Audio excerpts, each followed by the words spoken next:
Bonsoir Alain Duhamel. Bonsoir. Face à vous pour démarrer la semaine, Sophia Chikirou. Bonsoir Sophia. Bonsoir. Conseillère en communication proche de la France Insoumise. Donald Trump a été banni de Twitter et de Facebook, des réseaux sociaux. Est-ce une censure inquiétante, Alain, Sophia, ou finalement une régulation nécessaire ? Bon, c'est une censure déjà, donc en soi, ça n'est pas sympathique. En l'occurrence, elle est évidemment compréhensible compte tenu de l'utilisation que Donald Trump fait, mais depuis des années, évidemment, de ce canal, et a fortiori, depuis qu'il y a eu des appels de sa part à la violence qui ont abouti à ce qu'on sait au Capitole. Donc, c'est compréhensible.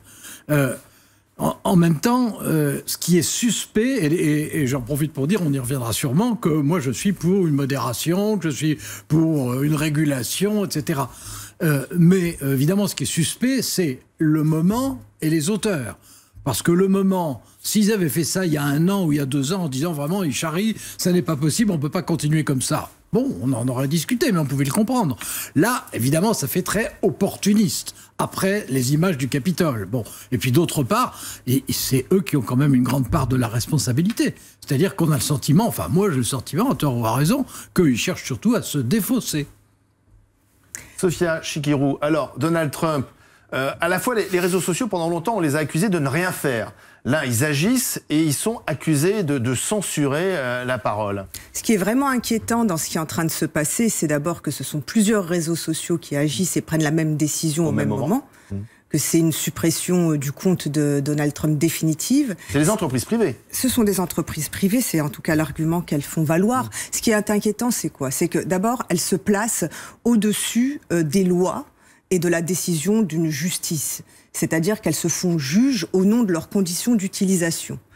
Et c'est ça qui inquiète beaucoup les défenseurs des libertés d'expression dans tous les pays, parce que le débat traverse absolument tous les pays. Aux États-Unis, il a lieu dans des termes assez fermes aussi, hein, comme ici, avec la même inquiétude, qui est de se dire, finalement, ils s'octroient ce droit, il s'érige en juge, alors que le Parlement va décider ou non de la destitution, qu'il y aura peut-être des juges qui seront saisis, parce qu'après tout, il y a eu 5 morts dans cette affaire. On leur demande quand même régulièrement de réguler. Alors, justement, on y revient. Au mois de juin dernier, au moment des manifestations des Black Lives Matter, il y a eu... Donald Trump avait appelé à la violence aussi. Il n'a pas été censuré par Twitter ni par Facebook à ce moment-là. Donc en effet, il y a un vrai problème du moment, c'est-à-dire qu'on voit ils prennent pas beaucoup de risques, ça y est, Donald Trump est battu, il ne sera plus président. Il l'aurait pas fait s'il avait été réélu, selon vous ? Je pense que non. Mais je pense surtout que ce n'est pas... D'abord, il y a des précédents. J'entends dire qu'il n'y a pas de précédents. Alors peut-être pas à ce niveau-là, le président américain, certes, mais je tiens quand même à dire qu'il y a des précédents, que Rafael Correa, ancien président de l'Équateur, s'est vu du jour au lendemain couper son compte Facebook après qu'un accord entre Facebook et l'État équatorien ait été signé, le jour même, le jour de la libération, de la livraison de Julian Assange à la police britannique. Il y a eu des précédents un peu partout, et en Italie même, puisqu'en Europe, il y a eu un jugement de la justice à Rome qui a condamné Facebook, y compris à payer les frais de justice, pour avoir censuré de la sorte l'expression d'un média, en l'occurrence, et de gens de gauche. Donc la censure pratiquée par les réseaux sociaux, c'est un fait établi. Là, ils franchissent une étape qui est très inquiétante, parce que désormais, ils affirment un pouvoir supranational, au-dessus des nations, des États, de leurs lois. Ils violent des constitutions aussi, je pense que ça pourra être contesté par Trump, et c'est ça qui fait peur dans ce pouvoir-là. En même temps, on n'est pas obligé d'être sur Twitter et Facebook. Oui, non, bien entendu, mais enfin, il faut se rendre compte de ce que représentait Twitter pour Trump. C'est-à-dire qu'on ne peut pas faire de la politique sans être sur Twitter et d'abord, dans les faits, Twitter est devenu l'expression politique, plus exactement l'expression des politiques. Bon, mais Twitter pour Trump, c'était quelque chose, c'était un phénomène massif, totalement atypique. Il y avait plus de 80 millions de followers, comme on dit, et c'était son arme. Donc Trump, son arme politique. Twitter a servi Trump, en quelque sorte, pendant longtemps. En tout cas, Trump s'est servi de Twitter. Ça l'a aidé à arriver au pouvoir. Aucun doute. Et au détriment d'autres formes d'expression, parce que plus il s'exprimait par des tweets, et moins il acceptait des interviews, des confrontations, des enquêtes, de voir les gens, etc. Donc c'est un phénomène politique massif, même si c'est caricatural à ce point. Mais c'est une tentation qui existe. Et l'utilisation de tweets par des politiques, alors là, dans tous les pays, ça aboutit évidemment... Macron tweet aussi. Hein. Alors, Je ne suis pas en train de vous dire ils ont bien fait, puisque je vous ai dit, par principe, la censure, ce n'est pas une bonne chose. Sur le plan juridique, je pense que ça va être assez compliqué, parce qu'évidemment, eux, ils n'ont d'ailleurs pas le statut de journaux. Hein. Ce ne sont pas des éditeurs de presse, et là, c'est un problème. Donc évidemment, ils vont s'abriter devant la législation privée, en disant, nous, on est des entreprises, donc d'accord, le droit commercial, oui, le droit civil, oui, mais ne nous parlez pas de politique. Sauf qu'ils bénéficient... Cela étant, ça va être un vrai sujet de discussion, parce que moi je crois, je ne dis pas que j'ai raison, parce que c'est un sujet très nouveau et très compliqué par sa puissance, mais je crois que les tweets et que les réseaux sociaux en règle générale jouent un rôle de plus en plus considérable dans la politique, au détriment d'autres formes d'expression. Je pense que laisser dire quelquefois des contre-vérités délibérées ou des injures absolues, ça n'est pas une bonne chose. Donc je pense qu'il devrait y avoir une modération beaucoup plus active des hébergeurs, qu'il devrait y avoir aussi un système avec des règles européennes et peut-être internationales. Vous demandez quand même, puisqu'avec Biden, c'est possible. À ces hébergeurs de pas de censurer, mais de contrôler alors.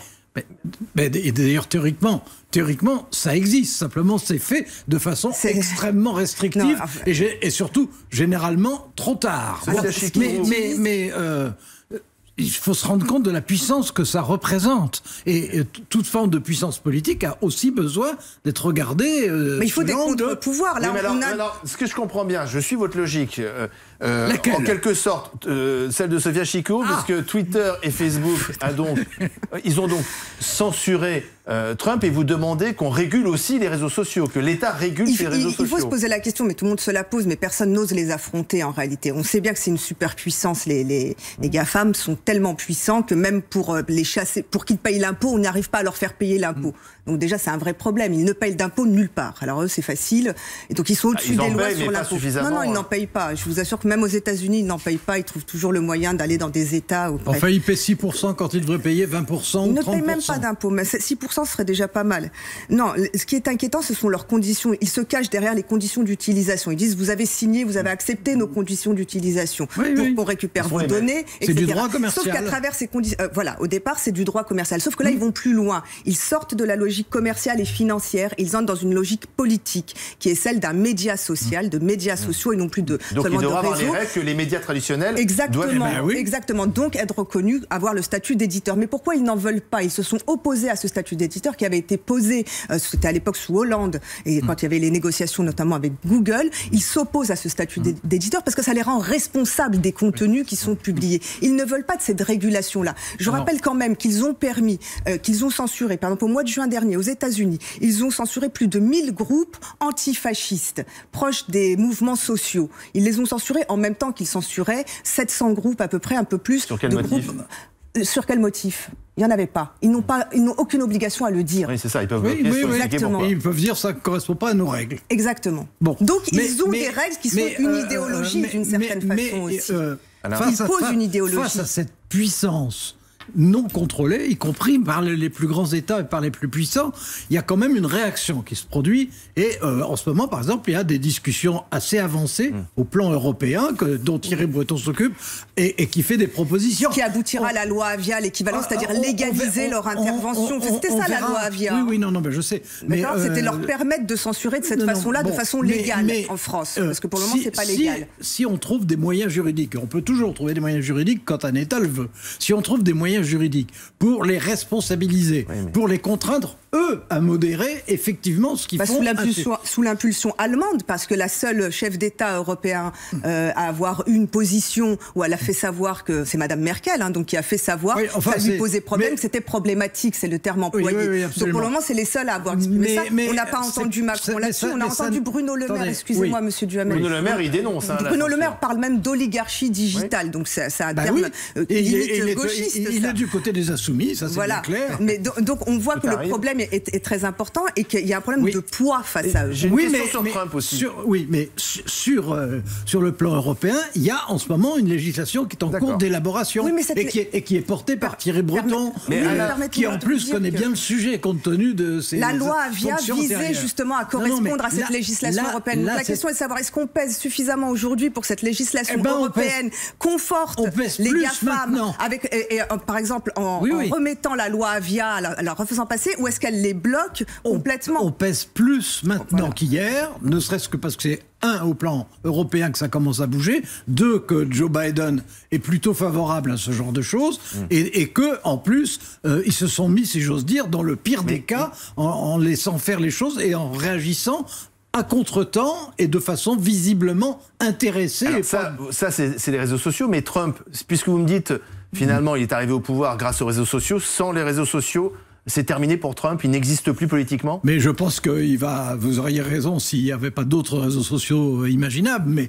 il va imaginer d'autres réseaux sociaux. En termes de communication politique, il va y avoir sa propre chaîne de télévision et il va évidemment trouver des hébergeurs pour s'exprimer et il aura de nouveau des dizaines de millions de followers. Donc Twitter et Facebook prennent un risque aussi de créer une concurrence. De créer une concurrence, absolument. Je veux dire que ce n'est pas nouveau. Je travaille dans la communication politique, cela fait plus de 2-3 ans et même en réalité des années que je conseille de se préparer à la censure des réseaux sociaux. Donc on construit des outils, et vous disiez que j'étais proche de la France Insoumise, je conseille Jean-Luc Mélenchon là-dessus, sur la construction d'outils pour éviter la censure. Je l'ai vu en Espagne dans la campagne législative de Podemos, la dernière campagne, 15 jours, c'était les 15 derniers jours, ils ont coupé WhatsApp, donc qui appartient à Facebook, a coupé WhatsApp à Pablo Iglesias. Donc il faut une réglementation. Donc il faut d'autres concurrences. Et il faut peut-être plus de concurrence. Il faut peut-être plus de concurrence, tout simplement. Moins de monopole de ces réseaux sociaux. Il faut construire en dehors des réseaux sociaux, sous la forme d'applications, de sites internet ou autre chose, des médias qui soient en dehors de ce système-là. Merci à tous les deux.